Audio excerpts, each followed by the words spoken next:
संगीता शेड़के इनका सवाल है कि आपने जो ये चीज़ें सिखाई निमोनिक्स की, वो क्या बच्चों को सिखाई जा सकती है, उनको प्रशिक्षण दिया जा सकता है? बहुत बढ़िया ढंग से प्रशिक्षण दिया जा सकता है।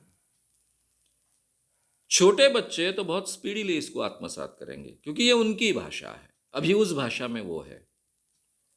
अब रहा सवाल कि ये पूरी तरह से डेवलप हुआ है अल्फ़ाबेट्स पर, तो आप एकदम से 2-3 साल के, 5 साल के बच्चों को नहीं सिखा पाओगे, लेकिन 7-8 साल के बच्चों को तो आसानी से सिखा पाओगे। 5 साल के ऊपर के 6वीं साल में बच्चा पहली क्लास में होता है, तो पहली क्लास में उसको 26 अल्फ़ाबेट्स याद रहे ये तो अपेक्षित है। 100-200 शब्द याद रहे ये अपेक्षित है। अब इंग्लिश पर आधारित है, उसका मैं मराठी या फिर कोई हिंदी में रूपांतरण कर कर पेक सिस्टम को याद करे ऐसा कहूँगा नहीं, क्योंकि बहुत डिफ़िकल्ट बन जाती है। कोई प्रयास ही नहीं करेगा, छोड़ देगा उसको। इंग्लिश आसान बन जाती है क्योंकि 26 अल्फ़ाबेट्स है, उसमें से भी हम 11 अल्फ़ाबेट्स का उपयोग नहीं करते, केवल 15 अल्फ़ाबेट्स का उपयोग करते हैं, और इसलिए पेक सिस्टम भी डेवलप करना आसान होता है। लिंक मेथड तो कहीं भी हम यूज़ कर सकते हैं, कोई भी भाषा में यूज़ कर सकते हैं, वहाँ कोई भाषा की अड़चन नहीं।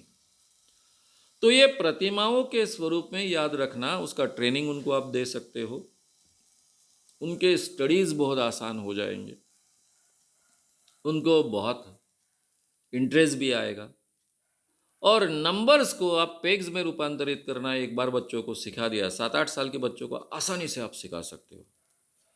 100 तक के पेग्स उनको सिखा सकते हो। उससे वो शब्द भी नए नए याद रखना सीखेंगे और उनको नंबर यानी खेल लगेगा।